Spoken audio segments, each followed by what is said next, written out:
Smoogle Corp's new CEO, Janet Shrink, by Mary Lore, Justine Cheney, Rosalind Machuca, Hugo K. Kevin Villalobos. Rapsino Kana.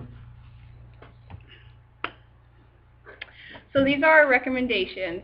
The first one is that we recommend not taking away telecommunicating altogether. Janet wants to do so, but we think it would be a bad idea because people would have to drive miles and miles to get to work and will be very tired when they are in the workplace.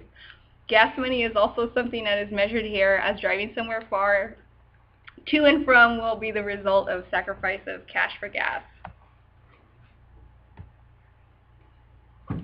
At least once a month, So we suggest that at least once a month there should be a mandatory meeting. Doing so will result in a more productive workplace as the CEO gets to see her employees and discuss important matters face-to-face, making it more hands-on for the employees. Meeting every day at work will only result in a tiring and a hate towards the work by the stress of getting to work. Meeting once a month will be something special, and all would be looking forward to going to work. sending daily progress reports from home to work. From home, the employees can send in what they have done so far to the company, and the company can review what they have done so far to keep them up to date. Doing so will result in keeping the employees in check and making sure they are doing their work. This will help both the company and the employees in terms of productivity. The process of being monitored. This will help the company monitor their employees to see if they are doing their work or if they're slacking off, putting in a clock in and a clock out software to give their employees a break. Will help the employees do their work refreshed at home rather than at work. This process of being monitored is another important factor of productivity. Incentives are given to hard-working employees who have large amount of work completed, either was completed earlier or on time.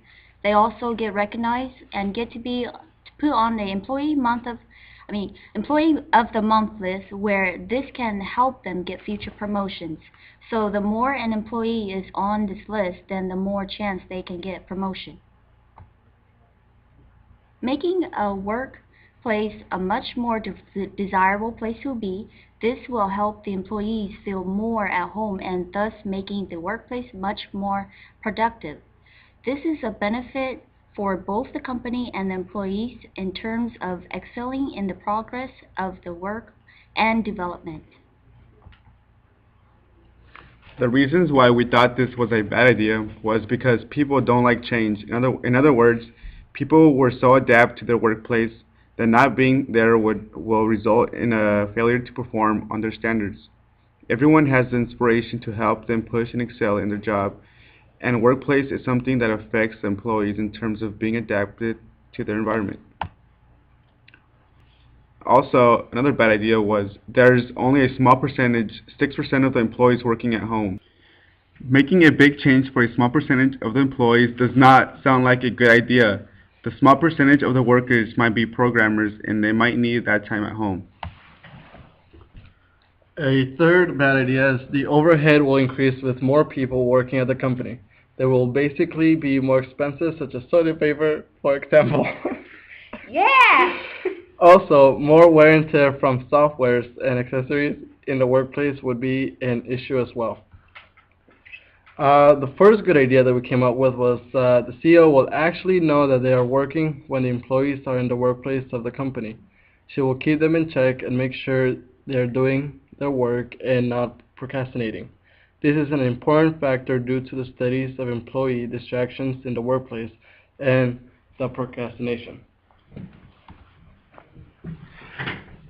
More employee interaction. Employees feel like they are a part of the company due to the interaction with one another. In doing so, there will be much more productivity because of the feel-at-home type of mood. This type of mood will give the employees a motivation to work harder. Employees will also be more accountable because they will be in the workplace due to the presence of management. When placing fear in the eyes of the employee, they will work harder and push for that recognition as a good employee. As we come to our conclusion, overall we believe that recommendations for Janet Shirk are very valuable. The suggestions we came up with were important for Janet Shirk in our opinion. The 3 examples that the policy would be a bad idea were also very informative and was key in finding out how the new policy would be a bad idea. The 3 examples where the policy would be a good idea were also well thought of and have a key placement in why the new policy is a good idea. Thank you. Thank you.